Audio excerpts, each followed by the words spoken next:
With every NHL team now having at least 15 games played, except for Colorado they only have 14, some teams even have 20 games played, we now have a pretty good sample size to work with, so I thought now would be a good time to start the One From Every Team series, and today I'm going to be going over the most surprising player from all 32 NHL teams, with the exception of a couple teams I just couldn't pick anybody. And just as a heads up, these are going to be players that have been surprising in a good way. I'm going to make a separate video in a couple of days from now going over the most disappointing player from every team. Starting things off, we're just going to go in alphabetical order with the Anaheim Ducks, and this one is obvious. I think it's Troy Terry. I was always pretty high on Troy Terry. I thought he could be a really good middle six forward, but I never expected this. He was held off the score sheet in the Ducks' first game of the season. I believe he might even have been healthy scratch for the second game, and now he's rattled off 16 straight games where he's recorded at least 1 point. We are seeing Troy Terry break out into a star, and he is easily the Ducks' most surprising player so far. The Arizona Coyotes actually going with the player who wasn't even on the team to start the season, goaltender Scott Wedgwood, who they claimed off waivers from the New Jersey Devils. He's played 6 games with the Coyotes so far this season and has a record of 3-1-1 with a .940 save percentage. Scott Wedgwood has accounted for all of Arizona's wins. He has came in and is single-handedly making sure that this Coyotes team isn't one of the worst teams in NHL history. The Boston Bruins, everything is going about as you would expect. Their leading scorers are all their top guys, the Marchands, Pasternak, Bergerons, McAvoys, but there's one thing that stood out to me, and that is the fact that Derek Forbort already has 4 goals in 15 games, so I'm going to go with him as their most surprising player. And you might be thinking, well, 4 goals in 15 games isn't a lot. It is for a guy whose career high in goals before this season was 2.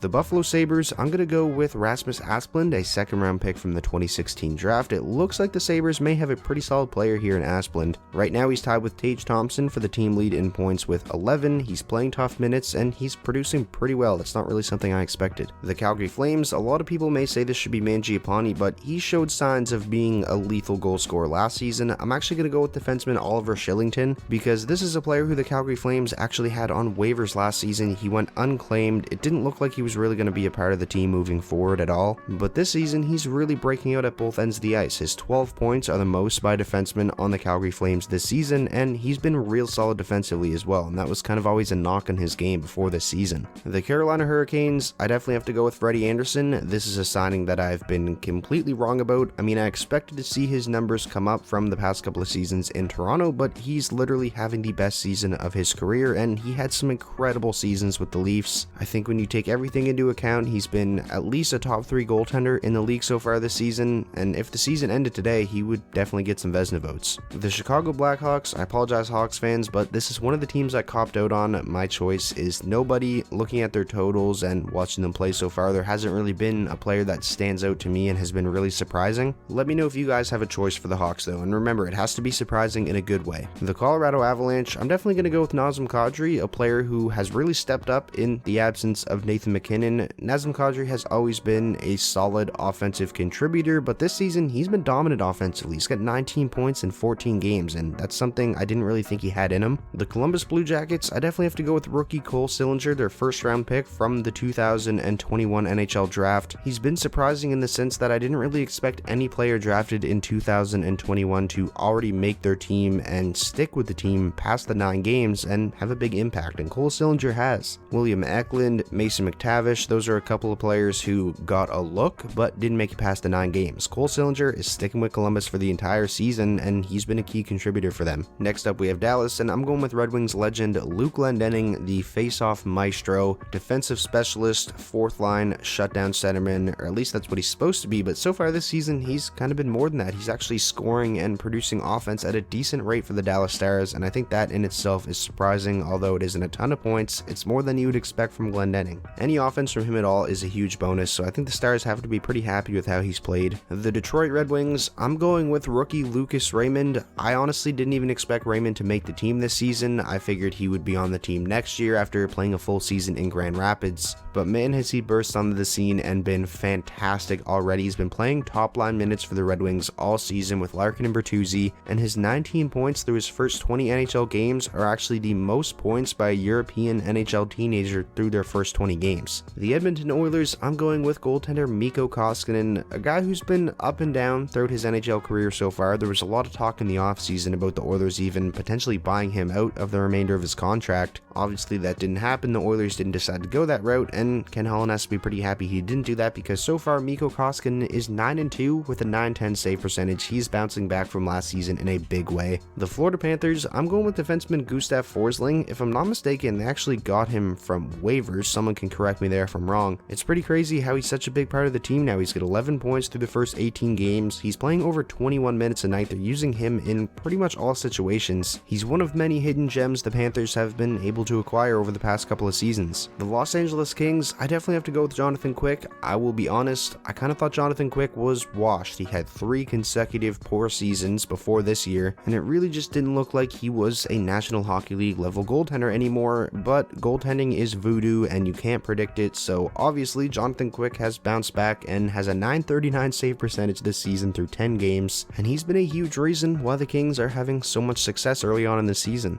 The Minnesota Wild, I'm going to go with Ryan Hartman. Early on in his career, it looked like he had some good goal scoring ability. He had 19 goals with the Hawks in 2016-17, but then after that he kind of developed into a middle six checking forward / grinder who could chip in a little bit of offense here and there. But so far this season it looks like he's rekindled his goal scoring touch, as he's got 9 goals already through the team's first 18 games, and up until this point that's actually the most goals on the team so far, ahead of the likes of Kaprizov and Joel Eriksson, the players you'd expect to lead the team in goals. The Montreal Canadiens, another cop-out answer here. I just couldn't pick anybody. There's no one that has really jumped out to me and been really surprising for Montreal so far, but again, you guys can let me know if you have an answer for them. The Nashville Predators, this is an easy one. The Matt Duchene revenge tour is in full swing. He's already up to 12 goals in just 17 games. He's got 19 total points. Right now, Matt Duchene is playing like the player the Nashville Predators hoped they were getting when they signed him to that huge contract back in the summer of 2019. The New Jersey Devils, I'm going with a rookie here in Dawson Mercer. If there was any player from the 2020 draft that I thought was going to burst onto the scene and play really well for the Devils this season, I figured it would be Alexander Holtz, but has actually been one of their later first round picks from 2020 in Dawson Mercer. He's been one of the better rookies in the league thus far. He's got 6 goals, 6 assists, 12 points. If he keeps this up and Seider and Raymond start to slow down a little bit, Dawson Mercer can definitely get his name into the Calder Trophy talks. The New York Islanders, I'm going to go with Ilya Sorokin. If you watch my awards prediction video heading into the season, I actually predicted an Islanders goaltender to win the Vezina, but it wasn't Sorokin. I actually went with Varlamov. It looks like I chose the wrong Islanders goaltender, because if either of them are going to get into Vezina talks this season, it's looking like it's most likely going to be Ilya Sorokin. I know the Islanders have had a pretty shaky start to the season, but it's no fault to Sorokin because he's been fantastic. The New York Rangers, I'm sorry I'm doing this again, I promise there's only I think 2 more after this, but I'm going with nobody. There's really been no one that has jumped out to me and been surprising on the Rangers, but like I said on the other couple of teams I said nobody for. You guys can let me know if you have a different answer than me. The Ottawa Senators, a team that has really struggled so far this season, for their surprising player, I'm actually going to go with Tyler Ennis, who is 3rd on the team in scoring right now with 8 points in 14 games. Now, it's not that I didn't think Tyler Ennis can be a good offensive contributor. We've seen him do this in seasons past. I'm just surprised he's 3rd on the team in scoring right now, considering he's playing under 13 minutes a night compared to some of Ottawa's top forwards like Batherson, Josh Norris, and Connor Brown. They're playing like over 19 minutes. Brady Tkachuk's playing over 18. The Philadelphia Flyers, I'm going to go with Derek Brassard. I'll be honest, I actually kind of forgot all about Brassard. He was playing in Arizona last year, didn't really have a great season. He signed on with the Flyers this offseason on, I believe, a league minimum deal like $750K, and so far that's looking like one of the better value signings of the offseason. As of today, Derek Brassard is actually 3rd on the Flyers in scoring, only behind Giroux and Couturier. He's outscoring the likes of Travis Konechny, Cam Atkinson, JVR, Joel Farabee. That's definitely pretty surprising. Moving on to the Penguins, I'm going to go with centerman Evan Rodriguez. Now, we all kind of figured that someone would have to step up early on in the season while Crosby was out and while Malkin is still out. Also, Jeff Carter missed some time too, so there was a period of time where Evan Rodriguez was the Pittsburgh Penguins' first-line center, and if I'm being honest, he actually did pretty good in that role. A player who, for the most part of his career, has been known as a bottom 6, 4th-line centerman, playing good in a first-line role. To me, that is pretty surprising. The San Jose Sharks, I'm going with another goaltender here and going with James Reimer. It's so nice to see the San Jose Sharks finally getting not just competent goaltending, but very good goaltending. James Reimer has been excellent. He's got a .938 save percentage through his first 8 games of the season. He's got a positive record. I kind of figured we'd see maybe a little bit of a drop in his numbers from last season to this season with him just going from Carolina to San Jose, but it's been quite the opposite. The Seattle Kraken, I'm going with nobody here.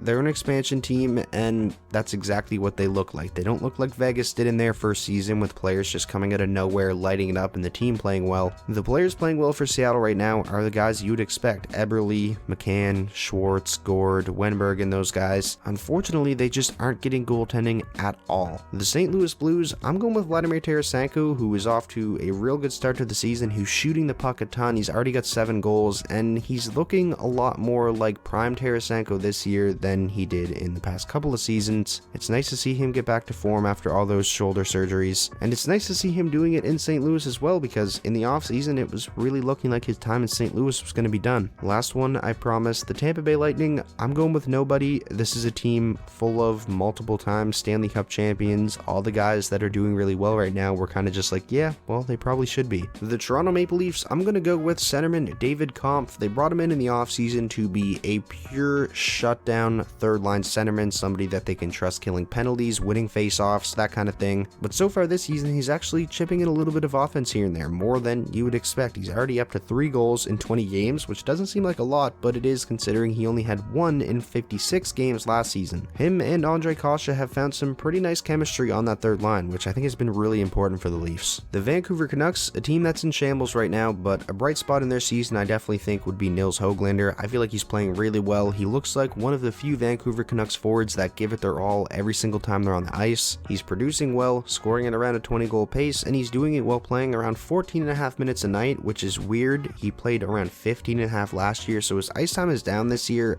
I don't really think that makes sense. I think Vancouver should probably play Höglander more. The Vegas Golden Knights, I'm going with centerman Chandler Stevenson, who just continues to get better and better as a member of the Golden Knights. He's already up to 16 points in 18 games, and he's doing this while not playing with his usual line mates. Mark Stone missed some time. Max Pacioretty is obviously still missing some time. Stevenson has been a huge reason why the Golden Knights have stayed afloat while they're dealing with all these injuries to their top guys. The Washington Capitals, I'm going with Alexander Ovechkin. He's 36 years old, and he's off to arguably the best start of his NHL career. He's got 15 goals and 30 points already through just 19 games. At this point, I feel like we can just say Ovechkin is not going to slow down until Ovechkin wants to slow down. And now for the final team of the video, the Winnipeg Jets, I definitely have to go with Andrew Kopp, who just continues to get better and more impressive season after season. He's on pace to shatter his career highs in goals, points, assists, all of that. He really is one of the Winnipeg Jets' most important players. Paul Maurice trusts him basically in all situations, and I think that's reflected in Kopp's ice time, where he's playing almost 21 minutes a night. I mean, that's not forward ice time. That's like top pairing defenseman type of ice time right there. So that is going to wrap up today's video. Those were, in my opinion, the most surprising players from all 32 NHL teams, obviously with the exception of a couple where I chose nobody. If you guys are excited for the One From Every Team series to be back and you're looking forward to the most disappointing player from all 32 teams, then be sure to drop a like on this video. I'd really appreciate it. A lot of time and work goes into these. And as always, if this was your first time checking out the channel and you want more NHL content just like this, be sure to hit that subscribe button, and I will talk to you all soon.